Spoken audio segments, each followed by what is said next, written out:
What's up, guys? War History Geek here, and welcome back to another semi-new acquisitions video.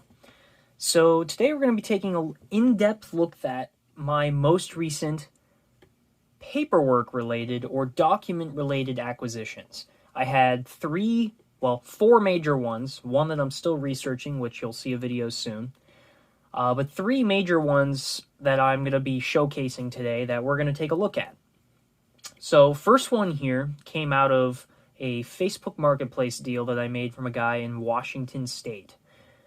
So here you can see a World War II era Pepsi Cola record.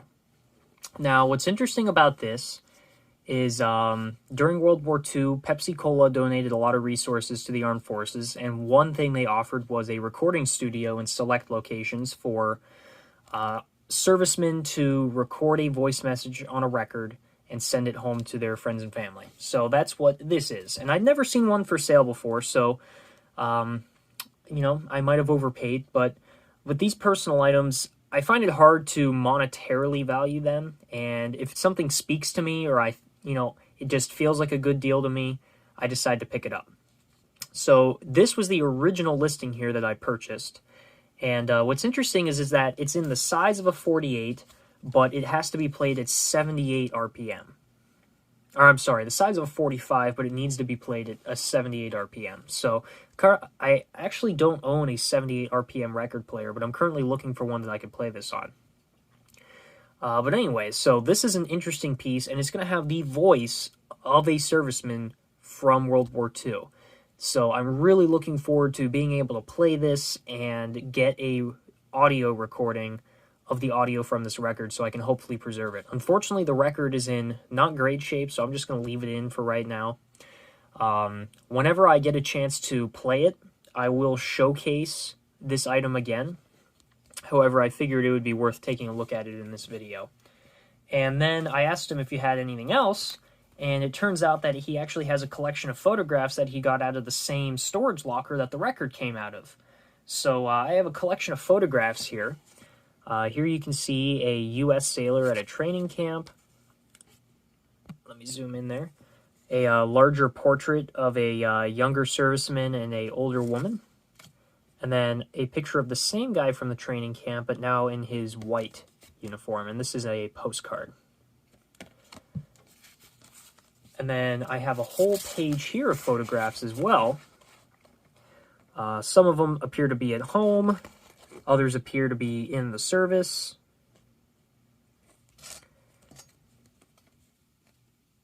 And interestingly, an ID card was also found, or at least a student athletic season ticket for a woman with the last name Crawford, which I'm guessing is the last name of the wife shown in these pictures. But I need to do more research. I'm hoping to get some names possibly, or anything that I can hopefully identify these people in these pictures and see if there's any family around still that would want to hear the recording.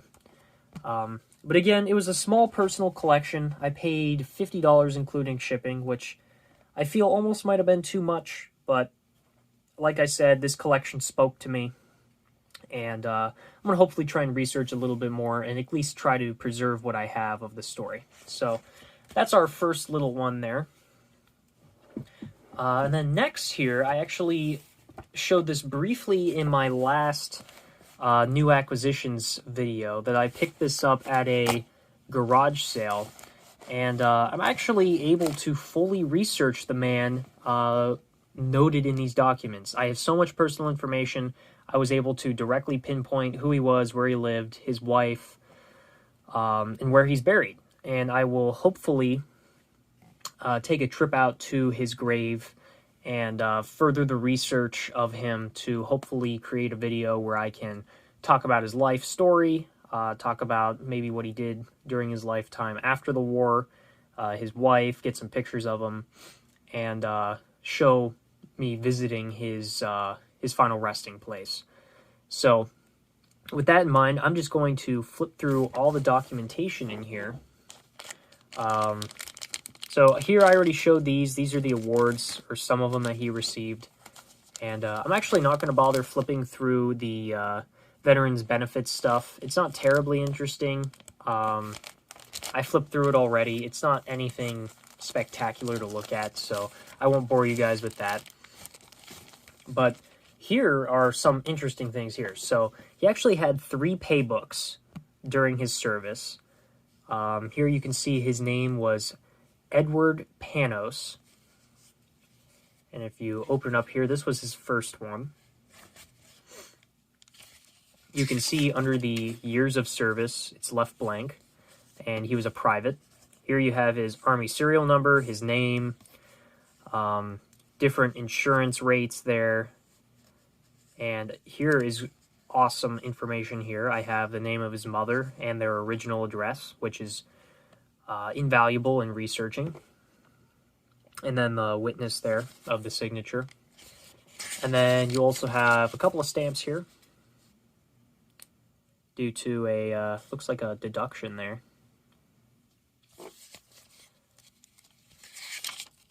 All right. And then here are some immunization records stapled in the back.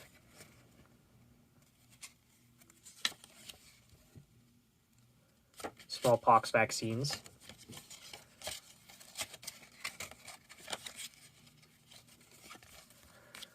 All right, and moving on to the second one here. Here you can see some notes here. And then here, he was at 1 year and 5 months. So, more information there. Changes affecting pay. Same information as the first one there on the side. Didn't face any pay deductions. And then he had another vaccine card here for the typhoid vaccine,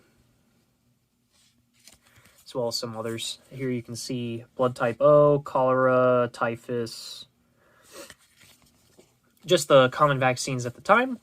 And then this was his last one at 2 years of service. Changes to his pay again. Flipping through, no deductions, and nothing in the back. But very interesting. I've never owned a personal collection that has had more than 1 pay book. I've owned a couple of different collections that had single pay books, but like I said, never more than 1. So that was an interesting find. This is actually an unknown document to me. I haven't been able to find anything online. You can see along the bottom it was obviously torn off of something. But this is all of his information, and you can tell by active duty it was never filled out. So not sure if this was like very early in his service that he filled this out or what. Here you can see on the back the commanding general of the 11th Air Force. Moving along here, you had your classification card for what you were drafted for. Local board there and all that, so Cuyahoga County, Ohio. Unfortunately, there are some rather large chunks missing out of it. Not sure what the story is there, but just happy to have that. And actually, in my research so far, I was able to find his original draft card. So I'll put that up here if I'm able to get a good scan of it from online. But that is a great thing to mate with this card here. Here I have his enlisted man's identification card. So, very interesting piece there. Here is the program from his graduation from the Army Air Force's Technical School for Radio Mechanics. There's the program of events, honors graduates, and a little emblem on the back there. And then, interestingly, another thing here in this little pack is the Army Service Forces Transportation Corps for the Army of the United States, New York Port of Embarkation. And here you can see when he returned home. And I've never seen this before, actually, so I'll have to research this more, but just an interesting thing here. And then there's autographs on the back. I don't know if this was meant for, like, maybe servicemen that you were being shipped home with on the boat or whatever, but I've never seen this before, so that was an interesting find as well. Let's see here, trying to keep this organized. Again, I'm not going to flip through this. This is the class reunion book. It has all the names and addresses and phone numbers of the people from his class as of 1957. This was an incredible find. So as I was flipping through the first packet of stuff there, the Army benefits books, and in fact, I hadn't even flipped through them until I got this home. I hadn't seen this until last night. This just fell out of it. And I knew exactly what it was as soon as I looked at it, and my jaw dropped. Because in this condition, I've seen these sell anywhere from $60 to $100, and I paid $10 for all of this paperwork. So that was monetarily a great find, but also it's interesting. You can see all the fold lines in it, which unfortunately are not great. You can't tell on video, but you can see that it was obviously folded up and put inside his wallet or something, and then eventually stuck inside that book for safekeeping. So it's just a beautiful piece in relatively good condition.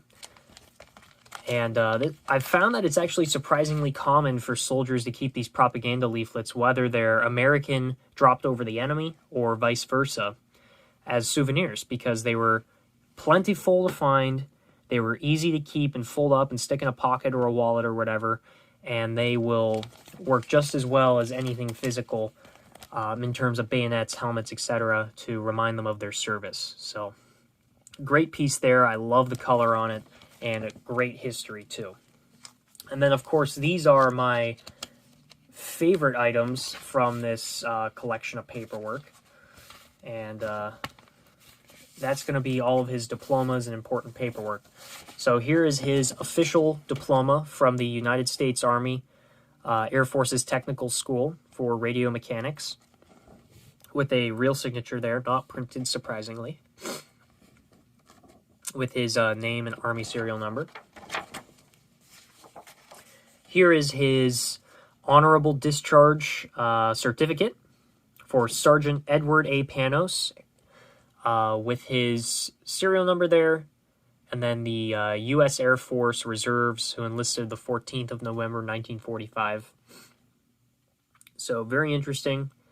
This shows that he was finally discharged in November of 1948, which I find curious, because I have records of him serving during World War II, since he enlisted in early 1944. So I'm looking forward to doing research to see what he did after the war, if he was part of the occupation work, or... Well, actually, he couldn't have been because of the form showing that he was shipped back to the States. So, I don't know. This is going to be interesting. This is going to be an interesting research project. But anyway, that's the discharge form there. This was my favorite piece of paper besides that leaflet in this collection, and I would highly recommend you pause this here and read this. This is the Army Air Force's Certificate of Appreciation for War Service for Edward A. Panos. And it mentions the Luftwaffe and the Imperial Japanese, and just overall thanking him for his service to the Air Forces and making it such a powerful force during the war. And that's a photocopy signature of the Commanding General of the Army Air Forces. So, very interesting piece there. Again, something I'd never seen before, but adds a lot of character to the collection. And then this is probably the most valuable part of this collection, is his official discharge paperwork. So here you can see just another version of the certificate on the front here. But here you can see Honorable Discharge, 14th of November, 1945. So possibly he re-enlisted? I'm not sure.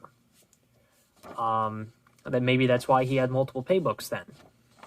But yeah, sorry if I'm rambling a little bit, but I've looked through this collection, but I haven't researched it yet, so you're kind of getting my first guesses as to what's going on here as we flip through this. So here you can see all of his personal information, his date of birth, date of separation, what his civilian job was, where he was employed, etc. Then you can see his job in the military, his military qualifications, battles and campaigns, decorations and citations, which, by the way, you can see here, campaign medal with 6 bronze stars. Now, that's a big deal right there. I own a collection from a soldier who received 5 bronze stars. I know my personal great-grandfather earned 2 or 3 Bronze Stars. 6 Bronze Stars is one of the highest quantities I've ever seen of that. And I'm going to be very curious to see, hopefully if I can research him, to see what he did to earn those. Because that's just an incredible feat there to earn 6 Bronze Stars. Then there's some immunization information, what special service schools he attended, and then lastly his pay, fingerprint, and lapel buttons and stuff like that. So definitely the most valuable piece of paperwork there. Not monetarily, but historically in terms of being able to research and all that. So, yeah, that's a great collection there. Again, I've been able to tell through previous viewership of the channel that paperwork is not a particularly popular thing. But to me personally, historically, this stuff is invaluable. It provides a direct window into the history of the men and women who served and allows you to really get down and research, because, you know, bayonets, helmets, that stuff is cool to look at, but this stuff is what tells you the story. And that's what I live for in terms of collecting. So if you give me just a second here, I'm going to pause here and get this all cleaned up and move on to the final item. All right, now that I have all that cleaned up, we're going to move on to the final item here, which is unfortunately the collection I have the least information about, but is the most intriguing and also monetarily valuable. So here, and I've already taken the time to put it into a binder, is a collection of POW letters from a German POW camp written by a French POW during the Second World War. And from what I can tell, I have letters dated from 1942-ish to 1945. And these all came from a prisoner held at the Stalag 2 day camp. And this particular item here is a program from the inauguration of a monument in remembrance of this prisoner of war camp. And in the little research I've been able to do of this prisoner of war camp, there was an escape attempt and a couple of people died. And towards the end of the war, it was eventually evacuated and all the prisoners were forced to march west as the Soviets were closing in. And unfortunately, all I know is the soldier's rank and his name. But because I don't speak French, I'm not able to know anything else that's being held in these letters. But, like, I can flip through here. As you can tell here, the handwriting is extremely neat, and it looks to be very easy to translate if I knew French. And what's interesting about this collection is it had been listed for months by a seller who was just selling off parts of his military collection to make some room and make some extra money. And he said he bought it years and years ago and never really looked through it and needed some extra money. And I just stumbled upon it. I was going through listings and I went and clicked on a couple of different recommendeds until this popped up, and I messaged him. I eventually ended up paying $80, including shipping, for this collection. And monetarily, I had no idea what it was worth, but it pulled me in. I knew it had a story to it that I know would take time to discover, but this is a story worth preserving and telling to others. So what I'm hopefully going to do is I'm going to get this collection translated, and I will be able to share it better with you guys in the future. And who knows in what exact format, but this is a truly beautiful story that I'm hoping to share with you guys. And in terms of rarity or monetary value, like historical value, it's invaluable. POW accounts are few and far between, and to own not even just one letter, but to own, from what I counted, almost 100 individual letters is just incredible to me. I am honored to be able to own this collection and to hopefully tell the story of this man in the future. But, I mean, it just keeps going and going and going with letters to the same woman. Like you can see, written over years and years of this man's capture